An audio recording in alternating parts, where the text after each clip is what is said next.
Olá, pessoal, tudo bem? Vamos falar sobre os tipos societários?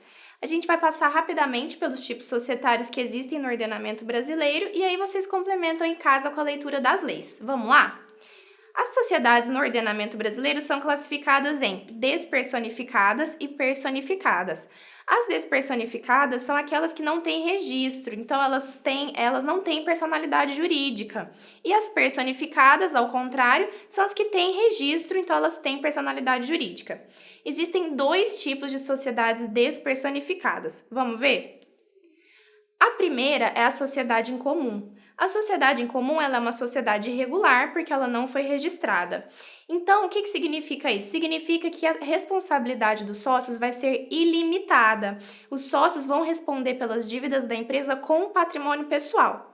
Mas nessa sociedade tem um negócio que chama benefício de ordem. Esse benefício de ordem ele determina que primeiro recorre-se aos bens da sociedade. Se eles não forem suficientes para quitar as dívidas, aí sim procura-se os bens dos sócios.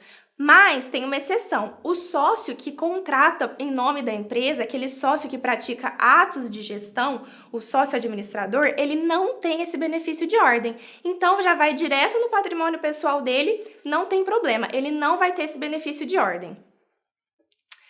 A segunda sociedade despersonificada que a gente tem é a sociedade em conta de participação. Essa sociedade em conta de participação tem dois tipos de sócio: o sócio ostensivo e o sócio participante oculto. O sócio ostensivo é aquele que contrata em nome da sociedade, é aquele que aparece perante os terceiros e ele subcontrata esse sócio participante para prestar um serviço para ele. Então, esse sócio participante, ele não aparece perante terceiros. Um exemplo é como se uma doceria, uma empresa que fabrica doces, tivesse uma encomenda para um casamento. Só que essa doceria, ela acha que ela não vai conseguir suprir toda essa demanda sozinha. Ela vai precisar de uma ajuda. Então, ela vai lá e contrata um sócio, que vai ser o sócio oculto, para suprir, para ajudar ela nessa demanda, para ajudar ela nessa encomenda. Então, ela que contratou, ela que fez o contrato com as pessoas do casamento, com o casal. Mas ela vai lá e contrata essa outra empresa. Esse é o relacionamento só entre as duas, só entre o sócio ostensivo e o participante, para que o sócio participante ou oculto ajude ela nessa encomenda. Nesse caso, só o sócio ostensivo vai responder perante terceiros, só ele tem responsabilidade perante terceiros. O sócio participante vai responder somente perante o sócio ostensivo, tá certo? Esses são os dois tipos de sociedades despersonificadas.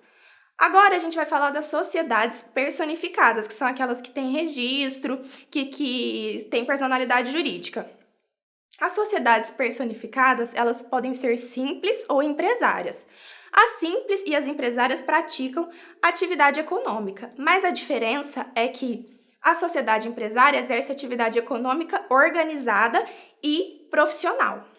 A outra diferença é que a sociedade simples, ela é registrada ela é registrada no ofício de registro civil das pessoas jurídicas. Já a sociedade empresária, ela é registrada na junta comercial. Aqui a gente vai falar só sobre as sociedades empresárias personificadas. A primeira que a gente pode falar é a sociedade em nome coletivo. A sociedade em nome coletivo é uma sociedade personificada, porque ela foi registrada, mas ela traz responsabilidade solidária e ilimitada para os sócios, mesmo sendo registrada. Então, na prática, essa sociedade não tem muita utilidade, ela perdeu sua utilidade assim que surgiu a sociedade de responsabilidade limitada. Por que uma pessoa escolheria ter uma sociedade em nome coletivo, em que ela vai se registrar, mas mesmo assim ela vai ter responsabilidade ilimitada pelas dívidas da empresa, se ela pode simplesmente se registrar como sociedade limitada e não ter essa responsabilidade ilimitada pelas dívidas da empresa? Além disso, é uma regra importante que está lá na lei, no Código Civil, a administração da sociedade em nome coletivo, ela só pode ser feita pelos sócios. A administração cabe exclusivamente aos sócios.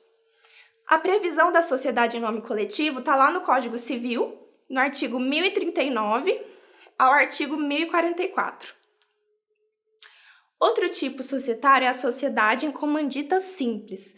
A sociedade em comandita simples também tem dois tipos de sócio, o sócio comanditado e o sócio comanditário.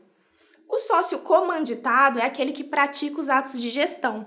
É como se fosse lá na época das navegações, que foi quando surgiu esse tipo societário, o capitão do navio, ele que pratica os atos de gestão.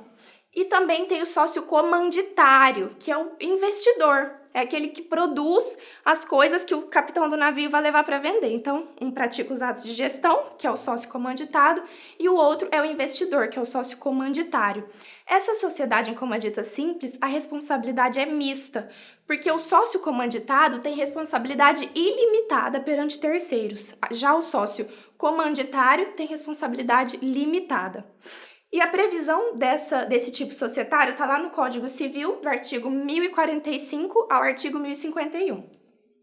Agora a gente vai falar sobre a sociedade limitada, que é um dos tipos societários mais importantes, que cai bastante na sua prova. A sociedade limitada, originariamente, ela rege-se pelo Código Civil, dos artigos 1052 aos artigos 1087. Mas na omissão desses artigos, aplica-se às regras normais, às regras gerais da sociedade simples.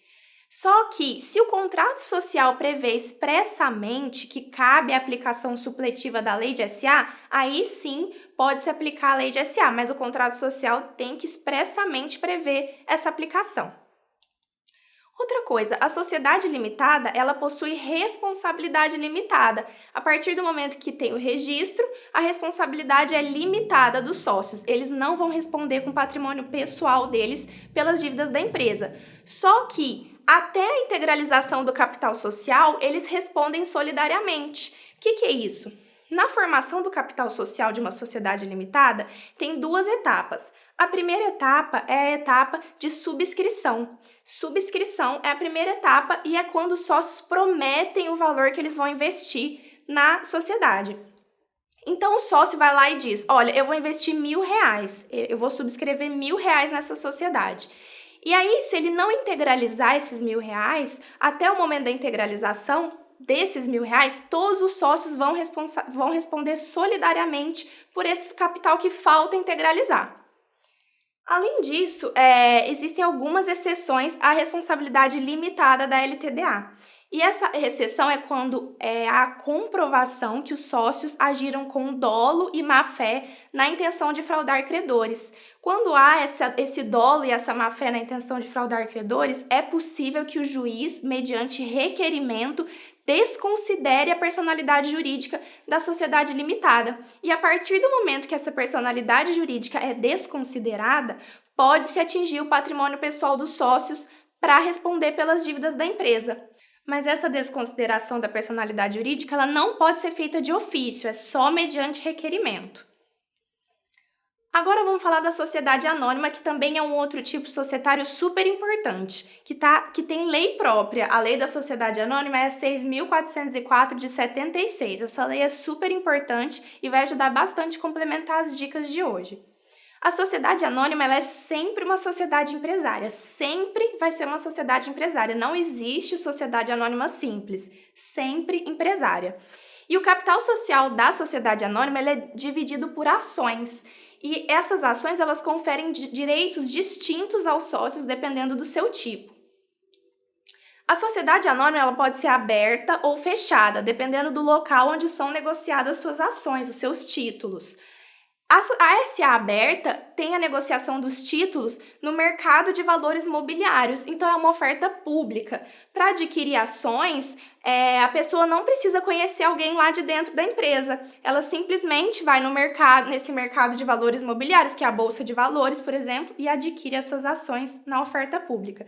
Já na SA fechada, os títulos são negociados na própria SA, lá dentro. Então, você precisa conhecer uma pessoa da empresa para poder adquirir esses títulos. Não é uma oferta pública. Pessoal, essas foram as dicas bem breves sobre os tipos societários que existem no ordenamento e eu espero que tenha ajudado vocês. Bons estudos e até mais!